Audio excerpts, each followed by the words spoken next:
Hey leaders, Pastor Eric here, and I just want to take a moment to give you a short training for the month of October as we focus on faith conversations. You guys have done an amazing job in developing relationships and leading your groups on Wednesday nights. And we want to kind of take this up the next level, because if we're not talking about Jesus, then what are we doing? And lately I've been getting trained in leading a Doubters Club. Doubters Club is a national organization that helps bring believers and unbelievers together to have faith conversations. And I believe this, our youth group is comprised of two sets of students right now, totally unchurched students and church students who have a negative view on church. We have our work cut out for us. And I just want to give you some tips that I've been learning in having faith conversations with unbelievers, or maybe those that are skeptical about the faith. And in my training, it was broken down in an illustration of video games. Think back to a video game you played in your childhood. I can guess that one of them was probably the Mario Brothers series. Whether you grew up in the 80s and played the original, the 90s on the N64, or even today on the Wii or the Switch. These games are what they call finite games. They have a beginning, middle, and an end. Mario and Luigi saving Princess Peach from Bowser's castle. But there's a new type of video game that's been very popular in the last decade, and those are infinite games. Games that don't have an end.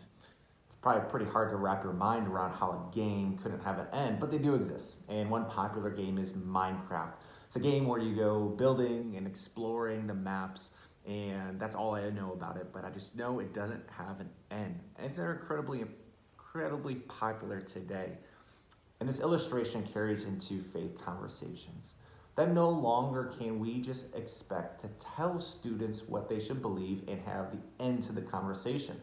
But we need to have faith conversations that are more infinite, that maybe they do have a beginning and middle, but maybe it takes a while for them to explore and to find where they're to go. But they're always ongoing conversations that just happen for our entire lives. And one of the greatest ways that we can have faith conversations that are infinite with our students is by first listening. That's right.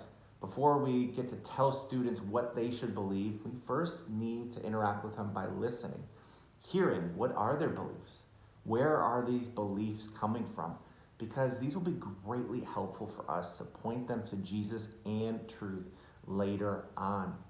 So I want to encourage you this month to simply listen to your students, to be able to interact with them and hear where their beliefs are coming from, to lean in with a little bit of curiosity and be interested in why they believe that or why they don't believe those different things. So this month, I want to challenge you with this, to know your students' stories, not just their names, but their stories and where and why they believe what they believe. Because later on, you'll be able to interact with those stories. You'll be able to share your own stories and belief, and be able to show them why the truth you believe in is stronger than what they could possibly believe in. So this month, as we have faith conversations, let's begin by listening. In fact, Jesus, he shared over 300 questions during his time in the Bible, and he only answered 8 questions. There is importance into listening and engaging into their stories and their questions and their beliefs. So this month, ask questions and know your students' stories. Thank you guys so much for what you're doing. I'm believing in great things ahead. God bless.